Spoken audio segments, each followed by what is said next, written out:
SP वैद साहब, तथ्यों पर बात करते हैं। पुलवामा की जांच में क्या तथ्य निकलकर सामने आए? ठोस तथ्य, फैक्ट्स। गौरव, आपको मालूम है पुलवामा के अटैक पे किस तरह से इन्वेस्टिगेशन में पाया गया कि किस तरह से वो सुसाइड बॉम्बर था जिसको ट्रेन किया गया और जिसने ये सारी कार्रवाई की, और उसमें जो जो लोग इन्वॉल्व हैं उनके खिलाफ किसी को बख्शा जा नहीं रहा और उनके खिलाफ केसेस जो है वो फाइल हुए हैं और उनके खिलाफ आपको मालूम है अदालतों में बहुत टाइम लगता है। तो किसी को हम सर एक चार्जशीट फाइल हुई थी। अरे सर सुनिए ना, आप कांग्रेस पार्टी के प्रवक्ता हैं, आप जरा चार्जशीट पढ़ लीजिए पुलवामा की प्लीज। सर इंडिया टुडे की कवर स्टोरी थी सर, इंडिया टुडे की कवर स्टोरी थी, इंडिया टुडे मैगजीन की कवर स्टोरी थी। लेकिन चलिए रहने दीजिए, आप जब पढ़कर आइएगा उस चार्जशीट के बारे में मैं आपसे विस्तार से बात करूंगा। लेकिन अजय आलोक आपकी हिम्मत है तो सुनिए। हम अनर्गल नहीं सुनते हैं, ये मैं आपको तथ्य बता रहा हूं। आप चार्जशीट पढ़कर आइए, फिर हम बात करेंगे। आप पुलवामा की चार्जशीट पढ़कर आइए। अजय आलोक, क्या बैन लगाने का समय आ गया है? केवल अजय आलोक टेलीविजन स्क्रीन पर प्लीज। क्या बैन लगाने का समय आ गया है या ये मुसलमानों को प्रताड़ित करने का, हिंदू मुसलमान करने का एक रास्ता बन गया है? देखिए गौरव, बैन तो 5-7 साल पहले भी लग जाता, लेकिन बैन के साथ साथ कुछ कुछ लीगल इम्प्लीकेशंस हैं जो कहीं से भी कमजोर नहीं पड़ने चाहिए। नहीं तो कोर्ट ऑफ लॉ में अगर उसको चैलेंज किया जाता तो वो उसमें कुछ खतरा हो सकता था। इसलिए केंद्र सरकार ने बिल्कुल सतर्कता के साथ रेड करके एविडेंसेस जुटा के, आज जब हमारे पास सारे एविडेंसेस हैं, ये पीएफआई नाम की एजेंसी आज की तारीख में प्रधानमंत्री को असैसिनेट करने के प्लानिंग में रहती है। ये पीएफआई नाम की एजेंसी करोड़ों की मनी लॉन्ड्रिंग कर चुकी है जिसके एविडेंस पूरे मिल चुके हैं बैंक ग्राफिक्स के साथ।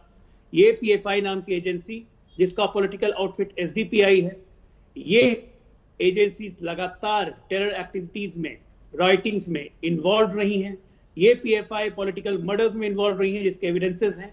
तो आज की तारीख में होम मिनिस्ट्री इस पे निश्चित तौर पे बहुत आने वाले कम समय में बैन लगाएगी। देखिए आपने जो कहा ना, ये देश तोड़ना चाहते हैं, ये आप हमारी मानसिकता से कह रहे हैं, भारतीय की मानसिकता से कि ये देश तोड़ना चाहते हैं। ये देश नहीं तोड़ना चाहते हैं, ये अपना देश बनाना चाहते हैं, ये इस्लामिक देश बनाना चाहते हैं। इसकी शुरुआत कहां से हुई है? पीएफआई नाम का कॉन्सेप्ट 1970s में ईरानियन रेवोल्यूशन जब हुआ था, पॉलिटिकल इस्लाम के नाम से रेवोल्यूशन, तब से इसके बीज गड़े गए और सिमी के रूप में इसका उदय हुआ।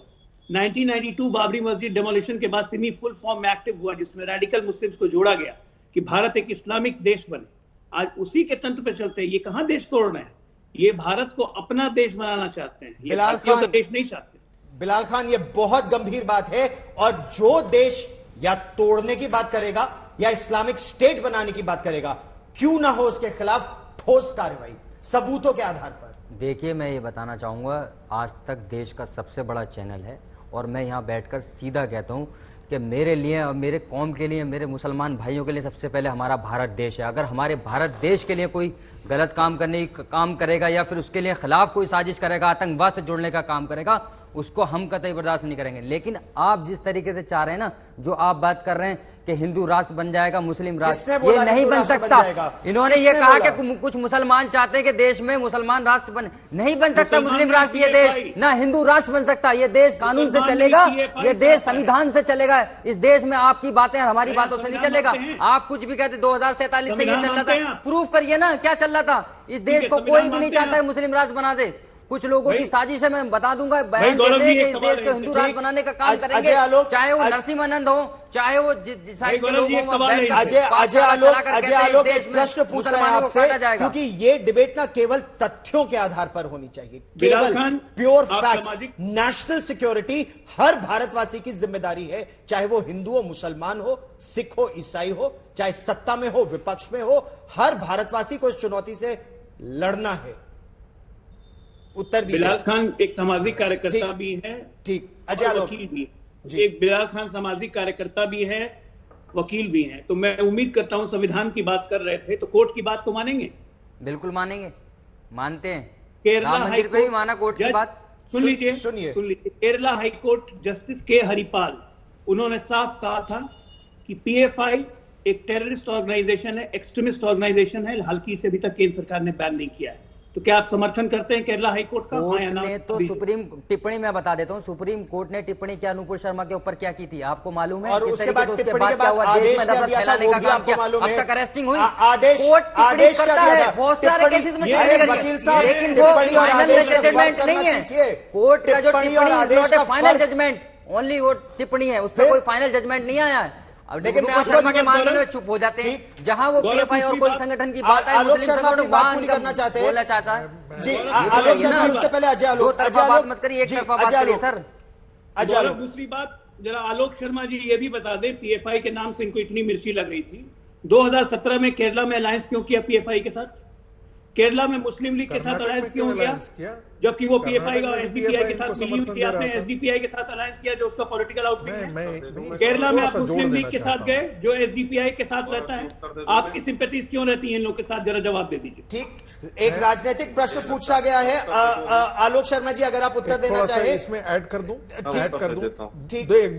एक दो पॉइंट ऐड कर देना चाहता हूं। जी। देखिए, टाडा को लेकर के सबसे बड़ा अभियान किसने चलाया? कांग्रेस पार्टी ने चलाया। ठीक, उन्होंने ये अभियान चलाया कि सारे इसमें मुसलमान ही बंद होते हैं, लेकिन टाडा जब आरोप आपने लगाया अजय दूसरा अजय आलोक ने भी आलोक शर्मा उत्तर देना चाहते हैं। कर्नाटक के अंदर क्या पीएफआई ने कांग्रेस पार्टी को समर्थन नहीं दिया था चुनाव के अंदर? आलोक शर्मा, जब केवल आलोक शर्मा। बाटला हाउस के अंदर आप जो टेररिस्ट है जी, केवल आलोक शर्मा। उनके लिए आप आंसू बहा सकते हैं, तो ऐसी स्थिति में देश की सुरक्षा कैसे हो सकती है? देखिए, मुझे लगता है कि पीएफआई आरएसएस मांगती है, संगीत रागी मानते हैं कि टेररिस्ट ऑर्गेनाइजेशन है। मैं फिर वही सवाल रिपीट कर रहा हूं कि तो अभी तक बैन क्यों नहीं लगा? दूसरा, कोई राजनीतिक दल नहीं है और ना ही उसने कभी कांग्रेस को समर्थन दिया, लेकिन इतना जरूर है कि आतंकवादियों को जम्मू कश्मीर में मंत्री बीजेपी ने बनाया।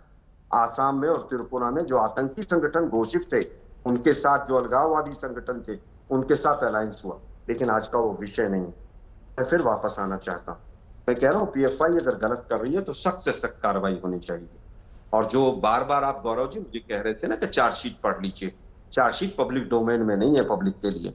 दूसरी चीज, पूरा पैनल बैठा हुआ है यहाँ पर, मैं कहूंगा कि आज तक चैनल है ये, इस पर बता के जाएं कि कौन सी गाड़ी सीआरपीएफ के उससे टकराई थी और उस गाड़ी का मालिक कौन था। सर, उस पर आप और हम एक और मैं उसका उत्तर दे सकता हूं, लेकिन वो आज की डिबेट है नहीं। मैं पुलवामा का टेरर अटैक मैंने कवर किया, उसके बाद बालाकोट की एयर स्ट्राइक मैंने कवर की। मैं कश्मीर में था, वो चार्जशीट पर, इंडिया टुडे पर हम लोगों ने कई कार्यक्रम भी किए हैं और आज तक पर, लेकिन वो आज की चर्चा का विषय नहीं है। आप इसके बाद मैं आपको उसका उत्तर दूंगा, लेकिन इसका मतलब नहीं, ये बहुत गंभीर बात है। आज पीएफआई का है, आज पीएफआई है। गौरव जी, कांग्रेस का बहुत गंभीर प्रवक्ता बात जिस है। मुद्दे पर उसे आमंत्रित किया जाए उस पर बोले तो सविनय निवेदन है, जरूर बोलिए, जरूर बोलिए, लेकिन जिस मुद्दे पर आपको बुलाया गया है उस पर आप बोलिए। नहीं, गौरव जी, लेकिन ये एसपी गंभीर वैद, बात है। मैं केवल एसपी वैद, आलोक जी एक ढंग से पीएफआई के खिलाफ जो कार्रवाई है उस पर भी सस्पिशन व्यक्त कर रहे हैं। ये कह रहे हैं जैसे पुलवामा पर इन्होंने प्रश्न चिन्ह खड़ा किया था, इस मामले में भी ये प्रश्न चिन्ह खड़ा कर रहे हैं। सबका फेडर इसलिए डाउन करने की आवश्यकता है क्योंकि आज तक पर दंगल में हम केवल तथ्यों के आधार पर बात करते हैं।